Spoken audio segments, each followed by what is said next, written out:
L'Assemblée générale constitutive de la plateforme nationale des organisations de la société civile sur la gestion durable des forêts s'est tenue ce matin à Ouagadougou. L'objectif est de mettre en place une structure fêtière pour conduire le mécanisme spécial de dons en faveur des populations. Il vise à soutenir les initiatives des communautés locales dans la lutte contre les changements climatiques, la déforestation et les mécanismes des gaz à effet de serre.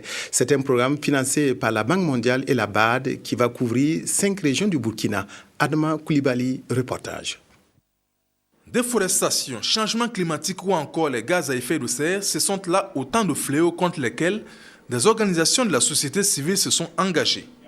Réunies en Assemblée générale constitutive, elles vont fédérer leur action au sein d'une plateforme nationale des OSC en vue de mettre en œuvre le mécanisme spécial de dons en faveur des populations locales, communément appelé DGM.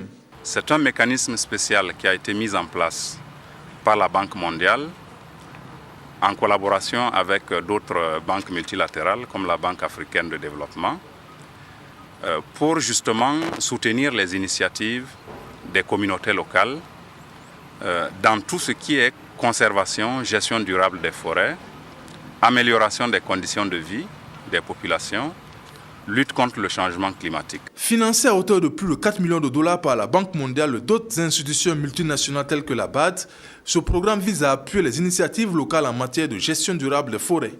On estime que dans la mise en œuvre du programme, souvent les intérêts de ces populations sont insuffisamment, les besoins de ces populations sont insuffisamment pris en compte. Donc, comme vous le savez, au niveau de la Banque mondiale, nous avons 2 principes fondamentaux, c'est le développement durable et la lutte contre la pauvreté. Donc, dans le cadre de la mise en œuvre du PIF, il y a eu le mécanisme spécial de dons afin d'aider ces communautés également à accompagner le programme à travers le financement des activités de réduction donc, des gaz à effet de serre. Depuis 2010, le processus a commencé au Burkina et je crois que depuis ce temps, les choses se passent assez bien.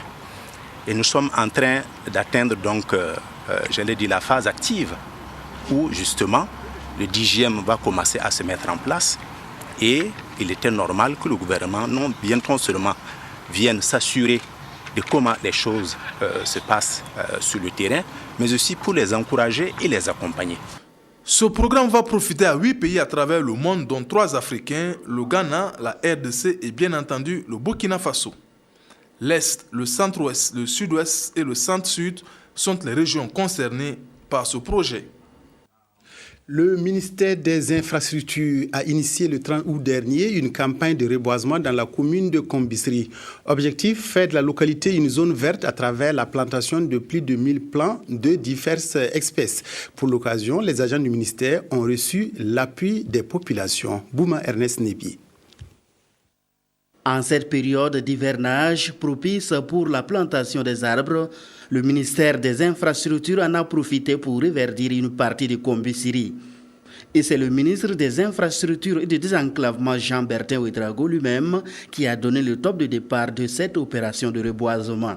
Vous savez que nous sommes dans un pays sahélien, un pays où les changements climatiques sévissent avec beaucoup de durabilité, un pays où nous avons besoin de renforcer le couvert végétal pour les générations à venir.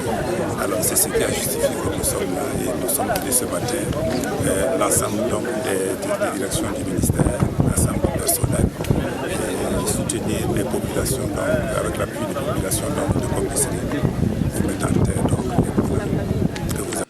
Aidés par la population de Kombisri et les agents des eaux et forêts, les organisateurs ont pu mettre en terre plus de 1000 plants.